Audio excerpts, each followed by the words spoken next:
You're about to listen to a new episode of the Redefining CyberSecurity Podcast with Sean Martin. Have you ever thought we're selling cybersecurity insincerely, buying it indiscriminately, and deploying it ineffectively? Well, perhaps we are. Let's look at how we can organize a successful information security program that integrates business culture with people, process, and technology to drive growth and protect business value.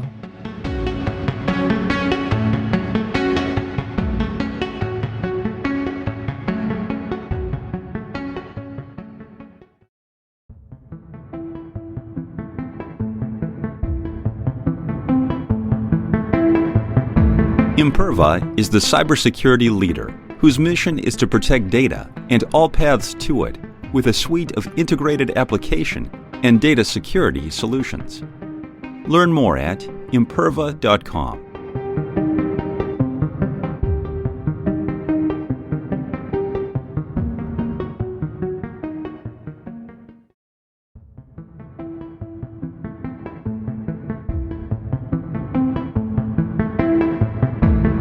Pentera, the leader in automation security validation, allows organizations to continuously test the integrity of all cybersecurity layers by emulating real-world attacks at scale to pinpoint the exploitable vulnerabilities and prioritize remediation towards business impact. Learn more at pentera.io.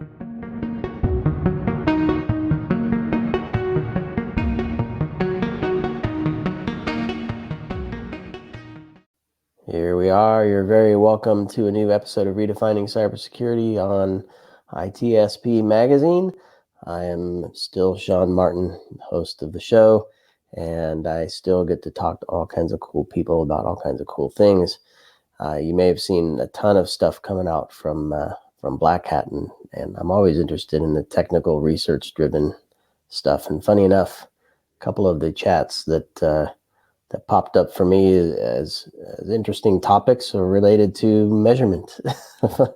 And today, Allyn and I have been getting this on the calendar and putting together this chat on how do we measure, what are the metrics, should we care, what should we care about? And I'm thrilled to have Allyn on again. Allyn Stott, thanks for being on the show. Thanks for having me again. Yeah, it's gonna be fun. And I'll just let everybody know again quickly what you're up to, what you can share about your role. Oh yeah, sure. I'm Allyn Stott, and I've been doing information security things for about the last 15 years. And I started my journey into detection and response from the red team side. I spent the first 5 years of my career breaking things, causing trouble, making a lot of blue teams sad. And then at some point you get a little frustrated and you're like, why are things not getting better? I'm here every year, but it's the same.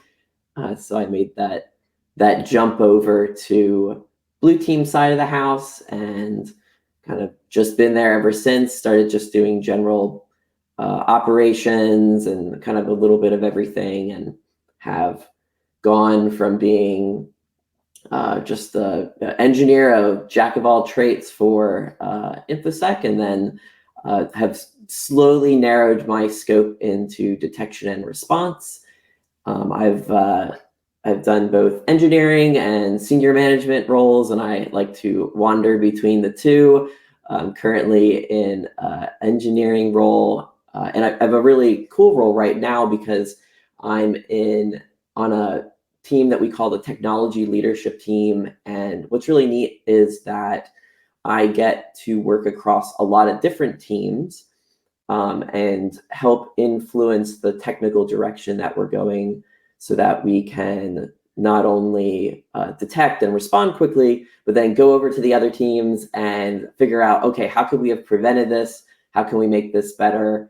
And so I get to kind of float between all those different teams, and that's a lot of fun for me. I love it. It sounds like fun. And as you were talking, I was thinking about when I was in quality assurance engineering, which included some security testing, AppSec stuff back in the day. Like you, I was like, I'm finding all these bugs. Can we not figure out how to find them faster, sooner, and do something better in dev? So I became a program manager. I'm like, well, if we just define the product better in the first place, then maybe we won't build bugs into the system. So I became a product manager. And then ultimately I got to work with a bunch of different teams to kind of like you, just kind of make things better all around. Yeah. So really, really cool. So all of that's fun and good. Organizations want to know that it's making a difference. That's right. Right? Are you introducing fewer bugs? Are you fixing them faster? Do you have less? I'm drawing a blank on the word now. Do you not reintroduce the same bug over and over and over again? That's right. So the big answer of the big question of what would you say you do here? Exactly. What's your impact? So let's talk about that in the context of SecOps, right? So detection and response. I don't know how broad you go or how much you want to go in terms of the stuff, because I know this is part of a talk you've done, bigger part of a new talk you've put together. Does it cover network, endpoints, cloud, apps, fraud, privacy? I don't know how big and wide you want to go, but I guess the big question to start is, what is measurement? What are metrics? And I think management cares, but why should we as practitioners care? Yeah. It's funny when I think about metrics, I think about how I kind of landed in the position of needing to care about metrics. And it's not the best way, but it's probably the most honest way, and how a lot of us fall into it. I was in my first management position and I was asked, hey, we need new board of director update for your detection response program. So let's get those by Monday. And you're like, okay, great. So what metrics have we used before? And you take a look and the team's like, well, so the last guy was putting these out. We don't really know where these numbers came. They're probably made up, but you're going to do a lot better, we bet. And yeah. Only up from here. Only up from here. Only up from here. That's right. And so you do what you typically do in these situations, and you Google it, and then you end up just copying metrics from either that or, from your last job. And so you end up in this kind of condition where you really don't care about the metrics. You're just trying to get something done. And I think this is especially true in like operational roles where you really don't have time to do metrics. You're kind of just trying to get them done. You don't think about like why you should care. There's in thinking about metrics, I did a lot of research about like the state of metrics in general, like how metrics are business impacting. And I was reading this paper. I was actually laughing. The last time we talked, I talked about how my first reaction is to go to Google Scholar and look up stuff. But the same situation here, I'm looking up metrics in Google Scholar. And I found this really great paper out of MIT that's called Metrics, You Are What You Measure. And they talk about how the metrics that you choose, the ones that you kind of bring attention to, those help you make decisions and take action. And the metrics you choose will improve. And there's a double-edged sword there where the ones that you choose could be really great. They might also not be the most important thing, or they might not be things you can control. And their entire argument is that you become what you measure. And so really metrics are the kind of beating drum of this is what we're doing, this is what we're targeting to get better at. And that's all well and good, but you have a team of engineers that are going to look at that and go, okay, great, what can I do to make that better? And whether that's nothing. Maybe there's nothing you can do to make that metric better. Or maybe it's something you could make better, but it's not going to actually make things better. You remember that's coming through for me as well as I'm thinking about this, because there are figures that are, I'll say, tech driven, right? Yes. And they're performance related. Yes. So either some system or somebody sitting behind a system does it faster, or does it slightly better, whatever better means. And I feel that, because to your point, we're gonna make decisions, but some of those decisions may force the team to work later or burn out, or leave something else behind that's really important. And there are connecting measures. So some measures we're not really calculating, like how do you measure burnout? Right. And then how do you measure the impact of a good result in one area that is having impact in another? So I don't know, your thoughts on some of that stuff. There's a lot in there, but a really good example, the talk I'm giving at B-Sides Las Vegas is very example, right? Like it's essentially a collection of all of my mistakes. Here's all the metrics I've used in the past. Here's why all of them are terrible.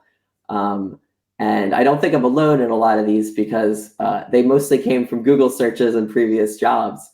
But thinking about even just some of the most obvious incident response metrics, like mean time to recover. A lot of these charts are very typical. You have, where your time is low, and then there's these spikes where, it took longer to recover. And so you look at those and the team's like, all right, great. We want to bring down mean time to recover. And then we all look at each other and we're like, well, first of all, that's not just this team. The detection and response team don't have complete influence over mean time to recover. We could do everything perfectly, and mean time to recover may take a really long time, or it could be really short. It really depends. And that's the other piece of it, is that every incident we have is not the same type of incident. Incidents are so dramatically different, and yet we tend to visualize them as just single entities on a timeline. And so when you show a graph of mean time to recover, and it's the squigglies of up and down, what story does that tell? Well, it tells you that some incidents take longer than others. Okay, great. And does it tell you where you can improve and where to get better? Probably not. The example I use is mean time to recover, where the time slowly goes up over the periods of November and December, which is something you see all the time. And it's okay, great. What happened here? Well, Thanksgiving and Christmas. That's what happened there. So, do you cancel those? Is that what the takeaway is there? That's right. Yeah. Yeah. No holidays for anybody. And no threat actors taking advantage of understanding that people are away during those times. Yeah. That's just changes. And thinking about those, especially time metrics, and how do we need to do something? I watched before I gave this talk, I watched this really great talk by Eric Brandwein from AWS, and he talks about the tension between absolutes and ambiguity in security. And his argument about metrics is that when we look at a metric, it should immediately answer, what do you want from me? What do you want me to do? And a lot of the metrics that we use, especially the ones that are about time to, right? Like an incident response, we're almost obsessed with time metrics. It's all about mean time to analyze, mean time to triage, mean time to recover. And we graph all these and we see them, but they don't tell us what to do. Where am I supposed to go?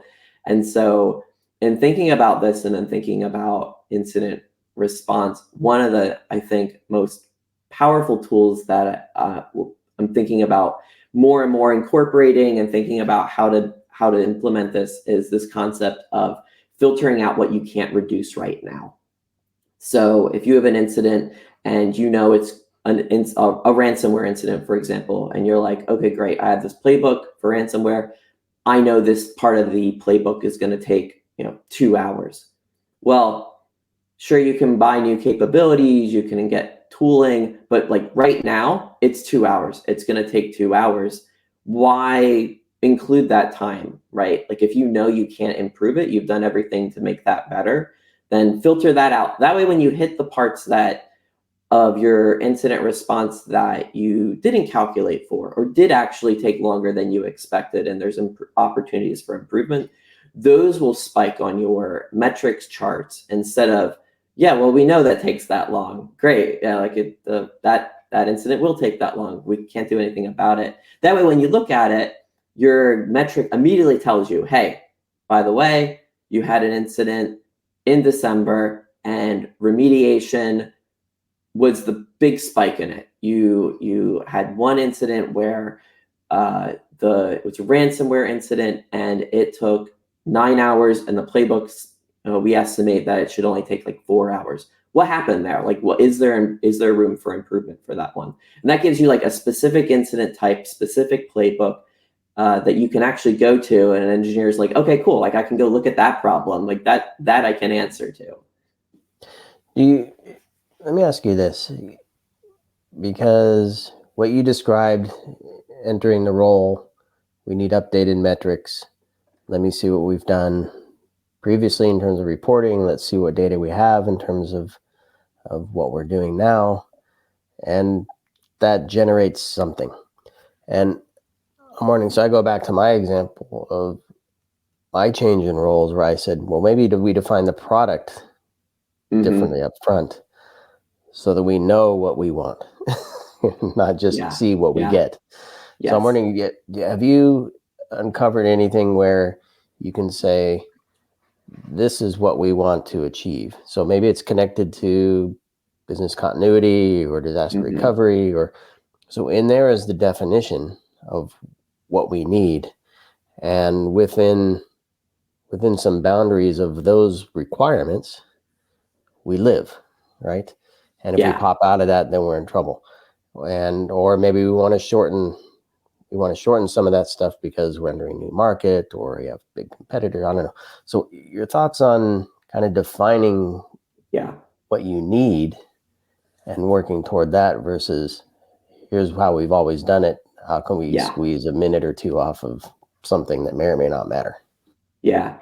This is the first terrible mistake I've made when making metrics, which is really, it's losing sight of the goal, right? Like these is generally teams that are on call, they're operational, they spend their days triaging alerts and responding to fires. So it's really easy for us to lose sight of the goal. And so we end up describing frontline operational work with the metrics we've been given and passed on, and we don't take the time to think about, hey, what are we actually looking to measure? The example I have around like my first like big mistake here that I think is speaks to like the root and the start of my thought process around thinking about what are we actually trying to measure here? What are the things that we should be measuring? Is to start with, what is the thing that we're measuring today that makes no sense? And one of those today that I see like almost every program I've ever been a part of, we talk about the number of security alerts per month. And there's, it's this up and down, and there's questions of like, well, why is there more alerts this month than that month? And, you ask the real question, and the real answer is, oh, there's a lot of false positive from the IPS, so we just turn that rule off. But that's not a great answer to leadership, so you come up with this like great narrative. And so anytime you're thinking about, I need a narrative spin to a metric, like the data doesn't speak for itself, then you're running into problems. I'm heavily inspired from like especially from like a visual examples of metrics. Edward Tufte is, I've got a stack of his books in my library.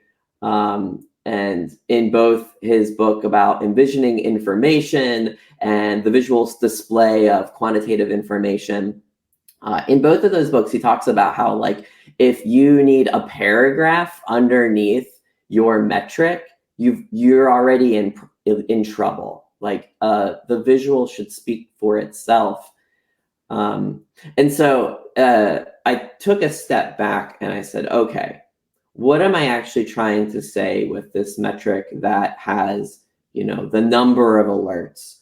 And then maybe I'm trying to make it better. Maybe I'm, visualizing it by true and false positive. Okay, great. Like, what am I actually saying here? Like, I have a lot of false positives. I think that's like the surprise. Like, that's the story, is like every team has too many false positives, and we're trying to tune it down. It's thinking about what are the different areas within detection and response that produce the value to the business. And last year I gave a talk about building detection and response programs. And I talk about the different areas that a modern detection and response program has, whether that's threat intelligence, it's threat hunting, it's your classic operational processes of triage, analysis, and respond. But all those things all have to flow back into the rest of the business. And maybe even more specifically, at least the InfoSec organization, because we have this unique position in detection and response that we're on the front line of things have gone bad, essentially. These are the things that are happening as a result of where we are today. Here's the things that detection and response maybe isn't the best strategy here. I also talk about within metrics that there's lots of times that we're so focused on reducing mean time to respond, mean time to contain, when the reality is that there's only so much we can do from a detection and response strategy. And a lot of times we need to flip it over to the preventative folks.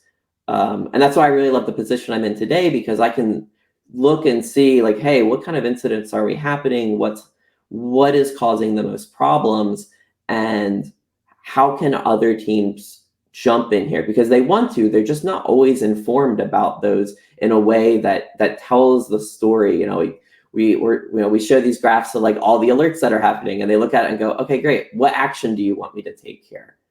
And so thinking about all those different areas, I came up with these five different areas within detection and response that I think tell the story and help inform the rest of the information security organization about how detection and response is doing. I'm terrible with making up cool acronyms. The one I have for this one is SAVER, SAVER, and those are streamlined, where we show how we're streamlining our operations through efficiencies, accuracy, and through automation. And a lot of this is focused on better tooling, better processes. It is really about how are we making it so that we're automating more things and spending more time doing manual tasks that we have to do manually, where you want somebody to look at it. And then the A is for awareness, where we want to share what we've learned about threat intel. There's been so many threat intel teams that I've had the privilege of working with, and I talk to them and I'm like, hey, like what's happening right now? Like, if you were to tell me like 3 things that you're like, we should really be caring about this, what would those be? That in of itself should be on every like core program metric. Hey, we're doing all this threat intel. Here's 3 things that, the rest of the organization should be aware of, and maybe even associate the things that we could actually do today. And then the V being our vigilance, or how prepared are we for those top threats. I could go into like a very long rant about how MITRE ATT&CK has done a lot of really great things for us about like defining what the different types of things we care about are. But from like a metric standpoint, we've maybe taken it too far where we try to measure across all of MITRE ATT&CK all in one day, trying to test every single technique, when maybe what we only need to do is focus on those things that come from our threat intel and say, hey, these are the most important things today, right now, from a threat intel perspective, that are either happening in incidents right now or things that we know are very potentially going to happen. And part of this comes down to, like, you only have so much time to do metrics. I only have so much time to do metrics. I don't want to try to measure across the entire MITRE ATT&CK framework by next week. That might be a little unrealistic, testing all of those techniques. But I could realistically say, hey, in the next month, we want to know how well would we do against these top attacks that we're seeing from incidents, from our threat intel, and tell the story of where are we in detecting those and responding to those. Before you move on to E&R, let me ask you this, because it's been on my mind, and you touched on the threat intel piece, which, because I saw a post, I don't know, was it Chris Hoff that made the point of we see a lot of these presentations from the big tech companies, the Netflix and the AWS and the Googles and the Microsoft, of how cool their programs are. And that works for them.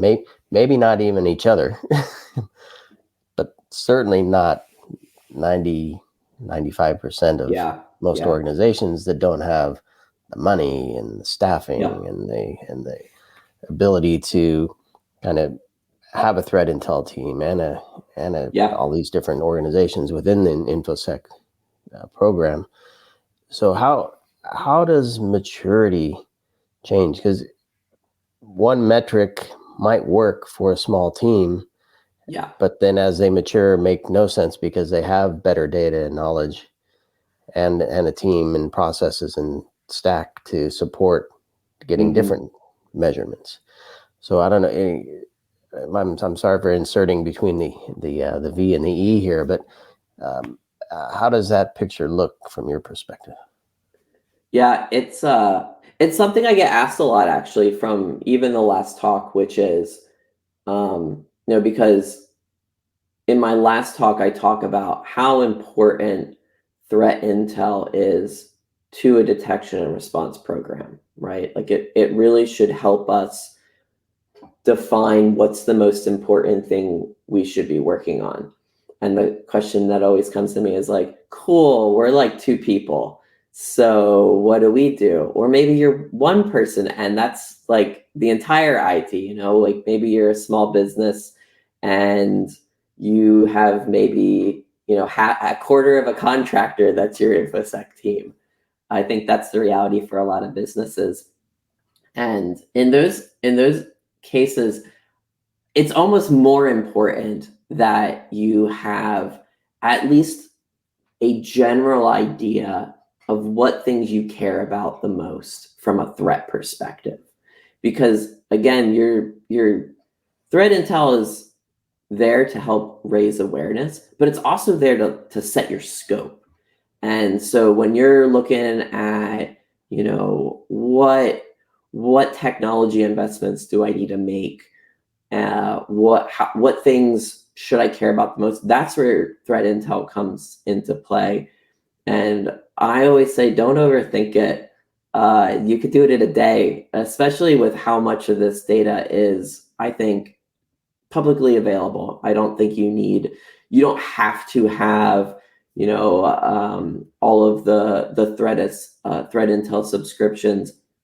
Some of the best threat intel, even to this day, that I get is even just in Slack groups that I'm in, that people talk about, what things they're seeing and what's really been painful. So I think the approach that I often thought about is look at what external threat intel, and maybe that's as simple as like I'm in healthcare. What things are targeting healthcare right now? What's really painful? And then look at your best intel, which is your internal intel. It's what things are happening today. What type of security incidents have you had in the past? Is there trends to those? And then think about your organization's security risks. So this could be as simple as asking, what would be a really bad day for your company? What data, if exfiltrated, would make your chief privacy officer cry the most? I think that's like a really great metric. You can draw it with like the number of tears. Like this would be the most upsetting. Measure the tears. That's right. So yeah, using that to like help scope it to something that's much saner, and not trying to worry about all the things. It's very easy when you put on your InfoSec hat, even if you're only wearing it part-time, to be like, oh my goodness, there are so many things. And yes, there's so many things, but you're thinking about it from a risk, from a business perspective of, okay, I can't do all the things. What are the most likely things to happen? Let's just focus on those. And then at least there's a good story around like why you chose to focus given the limited constraints you have. Nice one. All right, E&R. All right. E and R kind of lead. E is exploration, and exploration's about raising up the things that you learn from your threat hunts. What did you learn about, as you learn about new threats, as you learn about your internal incident trends, how is that guiding your threat hunts? And I talk a lot about threat hunting in my last talk. I talk about threat hunting in my new talk. I've been working on a maturity model for detection and response to help teams better measure their maturity. We talk about like, how well are we doing? What are we prepared for? That's something I've been thinking a lot about. And I started with the threat hunting maturity model that I guess it came out 2015. David Bianco, also known as the person that built the pyramid of pain for detection and response. So those are always highlights and useful tools. But threat hunting is another one of those, like, we don't have time, we don't have people to do that, just like threat intel. And threat hunting could truly be as simple as walking over to your IT person and going, what's really broken around here? Yep. That's that. If you want to know, what executives like, yelling about what? Yeah. Yes, exactly. Which user would you say working here is probably the riskiest user? Those are just like really easy examples of what a very small team can do from a threat hunting exploration side of things, right? Like what things are we finding that we should know about, and actually including that as part of your program metrics of, hey, we're finding things. Maybe it's not, some cool analysis technique that we came up with. Maybe it really is just walking over to your IT admin and being like, hey, so what's really bad here? And then the R is readiness. How quickly are we able to organize and respond to incidents? How complete are the playbooks that we have? And thinking about it not just from the perspective of time, but thinking about it from how much coverage do we have? How many things have we already thought about? From our awareness and from our exploration, how many of those things do we have playbooks for today? Maybe we're not mature enough to measure things down to how many minutes or how many seconds it'll take. Maybe we're more along the lines of, we have at least a playbook for these things. That's at least a good indication that we're somewhat ready to do this. That's a good metric. How many playbooks do we have? That's right.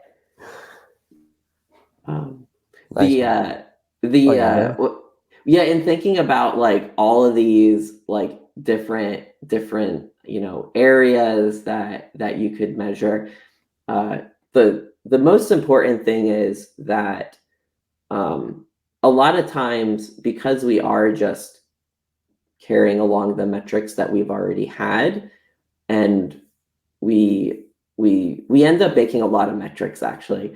I don't think there's been anybody that's come to me and it's just like, we don't have enough metrics.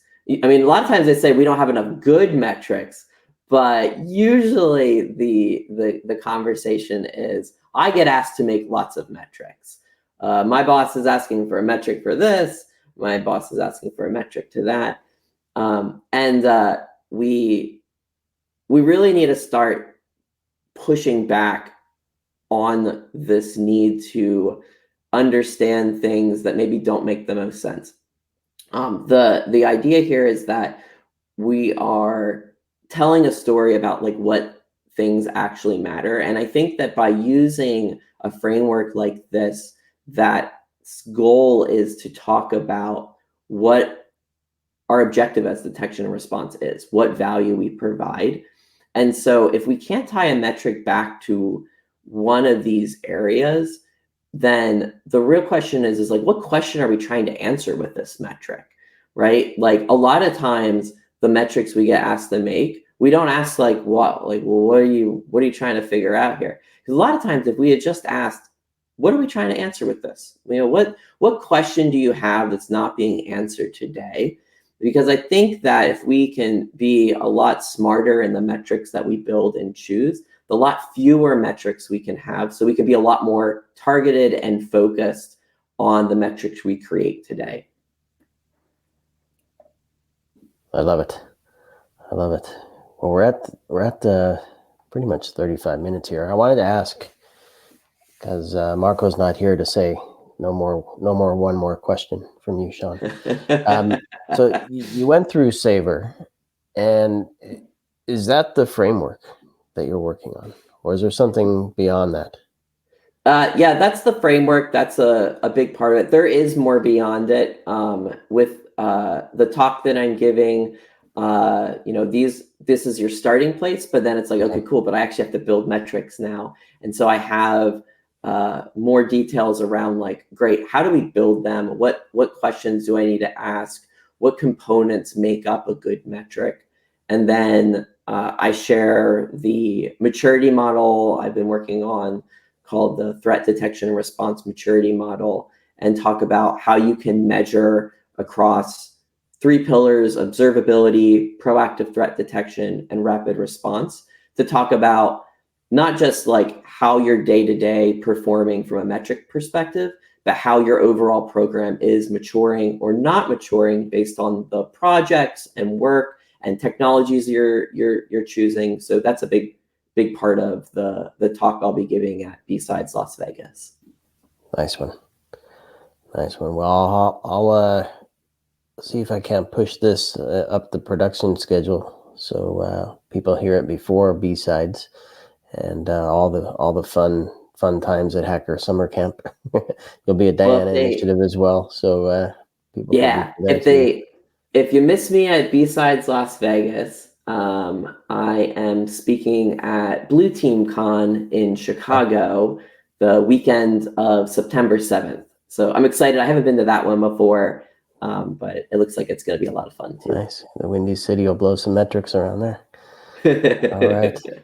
Nice one. Well, Allyn, really cool stuff.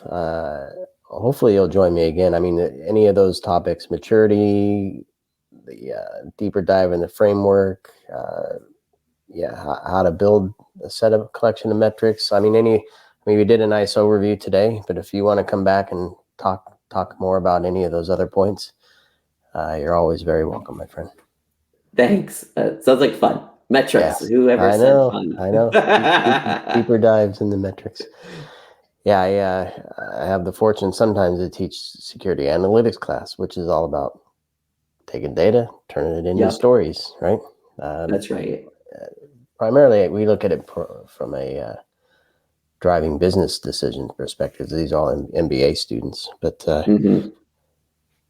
metrics should drive decisions as well, not just say how well you're doing or not. So, interesting intersection there. But anyway, Allyn, fantastic to see you again, my friend. Safe journey to Vegas. Good luck with the presentation, and hopefully you get to see a lot of friends and make some new ones there. And for everybody listening, thanks for listening and watching.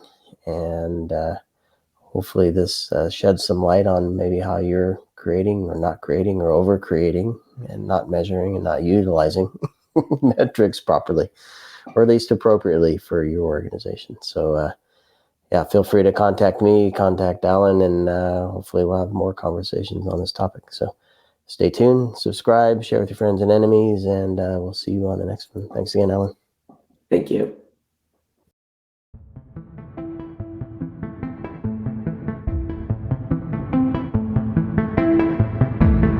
Pantera, the leader in automation security validation, allows organizations to continuously test the integrity of all cybersecurity layers by emulating real-world attacks at scale to pinpoint the exploitable vulnerabilities and prioritize remediation towards business impact. Learn more at pantera.io.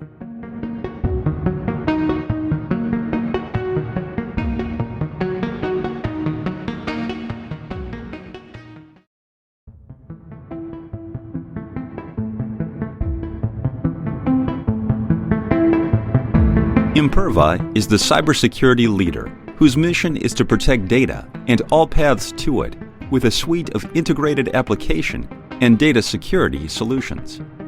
Learn more at imperva.com.